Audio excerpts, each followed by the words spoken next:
नमस्कार, आप देख रहे हैं दस्तक 24। दस्तक 24 के परिवार की तरफ से आपको नव वर्ष की हार्दिक शुभकामनाएं। आइए बात करते हैं आज की 20 बड़ी खबरों की। पीएम मोदी 20 राज्यों में करेंगे 100 रैलियां, प्रतिदिन 5 रैलियां करने की योजना। लोकसभा चुनाव की घोषणा से पहले प्रधानमंत्री नरेंद्र मोदी 20 राज्यों में 100 रैलियां करेंगे। पार्टी सूत्रों के मुताबिक बीते आम चुनाव में प्रधानमंत्री नरेंद्र मोदी ने चुनाव प्रचार के दौरान करीब 5000 रैलियां और कार्यक्रम में शिरकत की थी, लेकिन पीएम पद संभालने के बाद समयाभाव के कारण वह इस बार इतनी व्यापक रैलियां और अन्य कार्यक्रम में हिस्सा नहीं ले पाएंगे। इसलिए पार्टी के आम चुनाव की अधिसूचना जारी होने से पहले यह रणनीति बनाई गई। रैलियों का सिलसिला बृहस्पतिवार को पंजाब के गुरदासपुर और जालंधर से शुरू होगा। इस कार्यक्रम में पीएम 22 जनवरी को अपने संसदीय क्षेत्र वाराणसी में होंगे। इन 100 रैलियों का ताना बाना ऐसे बुना गया है कि एक रैली 3 से 4 संसदीय क्षेत्रों में असर डाले। आलोचना झेल रही सरकार, सोशल मीडिया को बनाएगी सुरक्षित, 5 को होगी बैठक। इंटरमीडिएटरी नियमों को लेकर आलोचना झेल रही सरकार अब सोशल मीडिया को सुरक्षित बनाने पर चर्चा करेगी। सूचना एवं प्रौद्योगिकी मंत्रालय ने इस क्षेत्र से जुड़े तमाम विशेषज्ञों समेत सभी हिस्सेदारों की बैठक 5 जनवरी को बुलाई है। इसमें भड़काऊ, अश्लील संदेश और फर्जी खबरों सोशल मीडिया से दूर रखने पर चर्चा की जाएगी। फेसबुक, ट्विटर और यूट्यूब समेत तमाम सोशल मीडिया प्लेटफॉर्म के जरिए फैलने वाली फर्जी खबरों को रोकने के लिए हाल ही में सरकार ने आईटी इंटरमीडिएटरी नियम 2018 जारी किए थे। इन नियमों का विरोध सभी विपक्षी राजनीतिक दलों ने किया था। प्रमुख विपक्षी दल कांग्रेस ने आरोप लगाया था कि सरकार इन नियमों के जरिए सोशल मीडिया पर नियंत्रण करना चाहती है। इलाहाबाद हाईकोर्ट का नहीं बदलेगा नाम, जाने क्या है वजह। इलाहाबाद बदलकर प्रयागराज बन गया, लेकिन हाईकोर्ट का नाम इलाहाबाद हाईकोर्ट ही रहेगा। इसका नाम बदलने का सरकार के पास कोई प्रस्ताव नहीं है। कानून मंत्रालय के न्याय विभाग ने बताया कि इलाहाबाद हाईकोर्ट का नाम बदलने का कोई प्रस्ताव सरकार के पास नहीं आया है। उत्तर प्रदेश सरकार ने गत माह इलाहाबाद का नाम बदलकर प्रयागराज कर दिया था।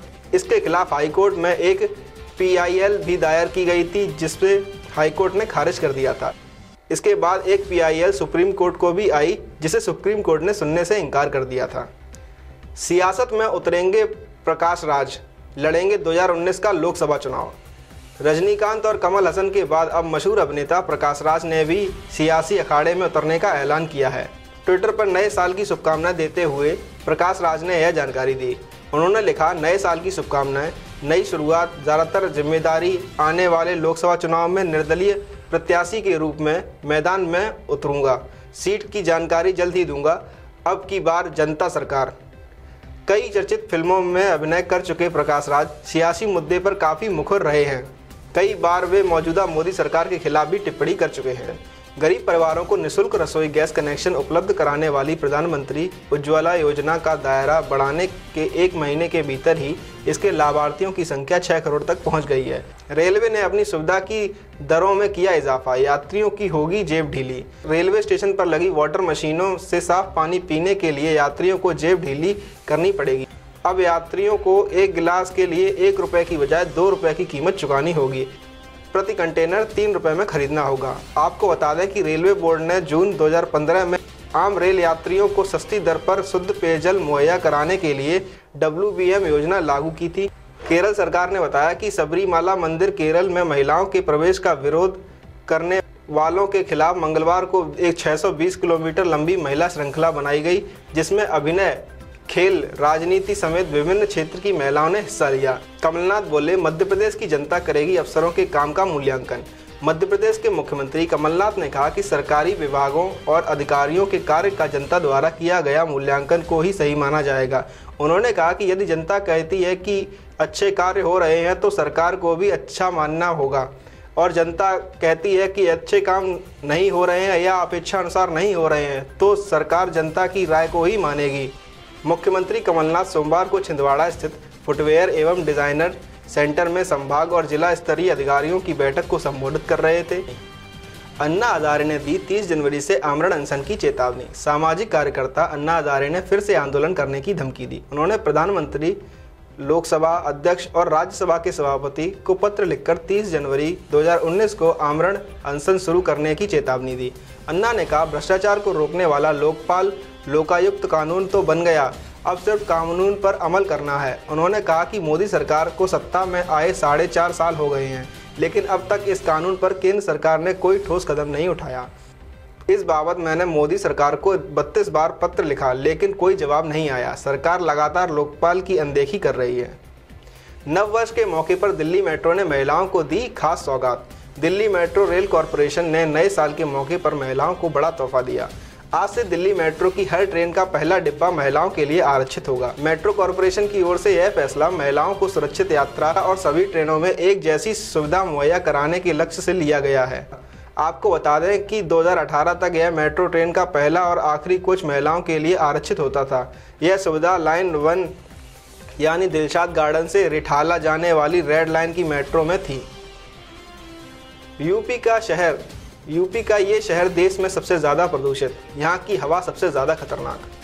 वर्ष 2018 के आखिरी दिन मुरादाबाद में वायु प्रदूषण देश भर में सबसे ज़्यादा दर्ज किया गया। सेहत की दृष्टि से सोमवार को मुरादाबाद की हवा सबसे ज़्यादा जहरीली निकली। वायु प्रदूषण में गाजियाबाद देश में दूसरे और गुरुग्राम तीसरे स्थान पर रहा। जनवरी के ये 7 दिन यात्रियों पर पड़ेंगे भारी। प्रभावित होंगे 840 विमान। गणतंत्र दिवस से पहले तैयार हो जाइए यात्री विमानों पर लागू होने वाले कुछ बंदिशों के लिए। माना जा रहा है कि लगभग 800 से ज़्यादा विमान प्रभावित हो सकते हैं। दिल्ली के एयर स्पेस में 1.5 घंटे की रोक की वजह से इनमें से ज़्यादातर विमान रद्द हो सकते हैं। दिल्ली में यह रोक सुबह 10:45 से 12:15 तक होगी।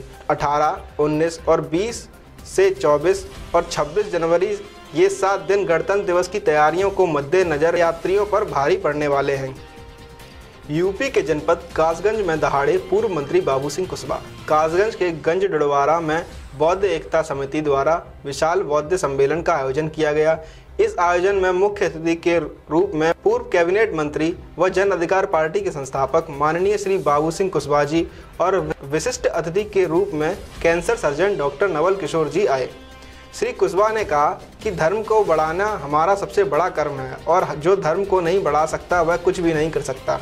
उन्होंने कहा कि युवाओं को धर्म का प्रचार करना चाहिए और सभी लोगों को धर्म प्रचार के लिए निकलना चाहिए। हालांकि इस कार्यक्रम का मंच धार्मिक था, इसलिए बाबू सिंह कुशवाहा जी ने राजनीतिक टिप्पणी नहीं की। हनुमान जी को बना दिया गया संता क्लॉज। जहां एक और हनुमान जी की जाति व समुदाय बताने की होड़ लगी हुई है, वहीं गुजरात के जनपद भावनगर में सारंगपुर हनुमान मंदिर के ट्रस्टियों ने हनुमान जी को संता क्लॉज की ड्रेस पहनाकर सर्वधर्म समभाव का संदेश देने का प्रयास किया। ये वस्त्र पहनाने के कारण कई जनमान भक्त नाराज हो गए तथा कई हिंदू संस्थाओं ने इसे बजरंगबली का अपमान बताया। जानकारी के मुताबिक भावनगर के बोटाद में स्थित प्रसिद्ध श्री सारंगपुर के कष्टभंजन हनुमान मंदिर में रविवार को भगवान हनुमान जी को संता क्लॉज जैसे वस्त्र पहनाए गए थे। अश्विनी लोहानी की जगह रेलवे बोर्ड के नए चेयरमैन बने बीके यादव। केंद्रीय मंत्रिमंडल की नियुक्ति समिति ने दक्षिणी रेलवे के जनरल मैनेजर बीके यादव को रेलवे बोर्ड का नया चेयरमैन नियुक्त किया है और वह अश्विनी लोहानी की जगह लेंगे। उन्होंने फरवरी 1982 में सहायक इलेक्ट्रिकल इंजीनियर के रूप में अपने करियर की शुरुआत की थी। नए साल पर मोदी सरकार का तोहफा, एलपीजी सिलेंडर की कीमत में कटौती। नए साल पर मोदी सरकार ने देशवासियों को तोहफा दिया। सरकार ने गैस सिलेंडर की कीमतों में कटौती करने का फैसला लिया है, जिससे जनता को बड़ी राहत मिलेगी। सरकार का यह फैसला 1 जनवरी 2019 से लागू हो गया है।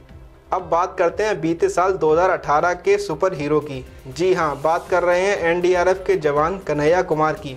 बिहार के लखीसराय जिला निवासी कन्हैया उस समय चर्चा में आए जब ये केरला में हुए भीषण बाढ़ तबाही में एक बच्चे की जान बचाते हुए दिखे। कन्हैया बाढ़ के दौरान एक बच्चे को गोद में लेकर एक पुल पर दौड़ते हुए दिखे और कुछ देर बाद ही पुल बाढ़ की चपेट में आ गया था। सलाम ऐसे जवानों को जो बिना जान की परवाह किए देश और हमारी सुरक्षा करते हैं। अंतरिक्ष में एक नया इतिहास रचने को तैयार है नासा। मंगलवार को नए साल में अमेरिकी अंतरिक्ष एजेंसी नासा का एक नया इतिहास रचने जा रहा है। उसका न्यूथ होराइजन नामक अंतरिक्ष यान अब तक की सबसे लंबी दूरी तय कर कुइपर बेटलर में स्थित दूरस्थ पिंड अल्टिमा थुले के पास पहुंचकर एक नया कीर्तिमान स्थापित करेगा। पृथ्वी से लगभग 6.5 अरब किलोमीटर की दूरी पर स्थित यह यान अंतरिक्ष में इतनी दूरी की खोज करने के लिए एक नया वर्ल्ड रिकॉर्ड बनाएगा। नवाज शरीफ ने सजा के खिलाफ इस्लामाबाद हाईकोर्ट में की अपील दायर। पाकिस्तान के पूर्व मंत्री नवाज शरीफ ने मंगलवार को अल अजीजिया स्टील मिल्स मामले में अपनी सजा के खिलाफ अपील दायर की। बता दें कि पिछले हफ्ते ही जवाबदेही अदालत ने उन्हें भ्रष्टाचार मामले में 7 साल जेल की सज़ा सुनाई थी।